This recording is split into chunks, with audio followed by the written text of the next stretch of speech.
Hello, I'm Mandy Clare, Councillor for Winsford Dean Ward and Leaders Champion for Poverty and Inequality across the borough. On the 22nd of October this year, our council voted with cross-party support to declare a poverty emergency. So why did we do that? Throughout this year, since the start of the lockdown, we have heard a lot about certain aspects of poverty, from increasing hunger to children falling even further behind educationally, and a huge increase in people becoming or facing imminent homelessness. And perhaps most shockingly of all, a steep and disproportionate increase in the number of people losing their lives to the virus who are from low income backgrounds, including in lower paid and lower status work, some of the very people who have kept the borough running. The pandemic has shone a strong spotlight with the help of people like Marcus Rashford and more recently Sir Michael Marmot on issues that have been with us for a long time now, despite that nationally we are the fifth wealthiest economy on the planet. People, including working families, have not had enough money to feed their children or keep a roof over their heads, and this is just one barometer of poverty overall, but a very reliable one. The many signs and symptoms that result from people not having enough money to survive, let alone thrive, do still require us as a council to respond to the individual emergencies that immediately are in front of us, along with our partners. But in declaring a poverty emergency, we're really calling for the root to be pulled out once and for all.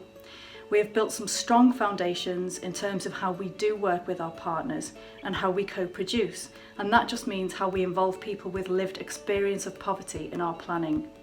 And we're going to develop and expand that work, but basically our declaration is us agreeing that the root needs to be addressed if we want to see meaningful change as we move forward from this crisis.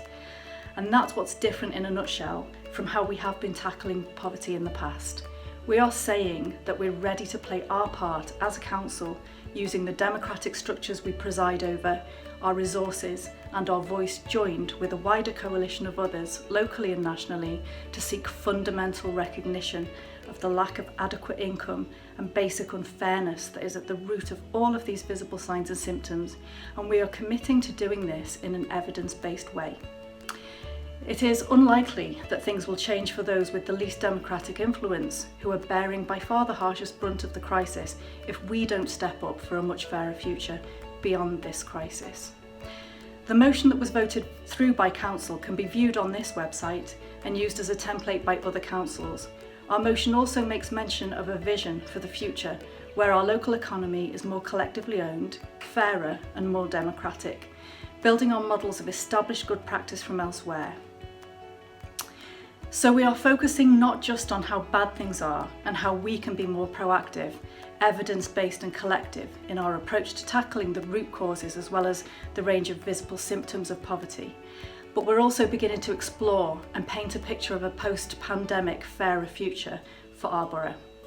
So please let us know if your council can be encouraged to join us, as we would like to use this platform to share good practice and learn from each other, raise the bar on poverty for each other, and work more collectively on the root issue as well as the signs and symptoms.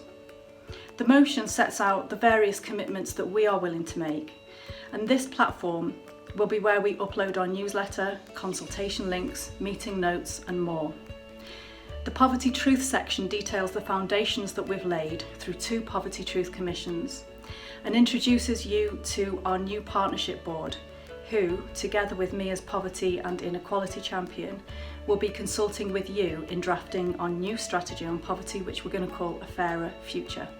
We want to grow our lived experience network, so if you want to be involved or share your thoughts and ideas, please get in touch. Thank you.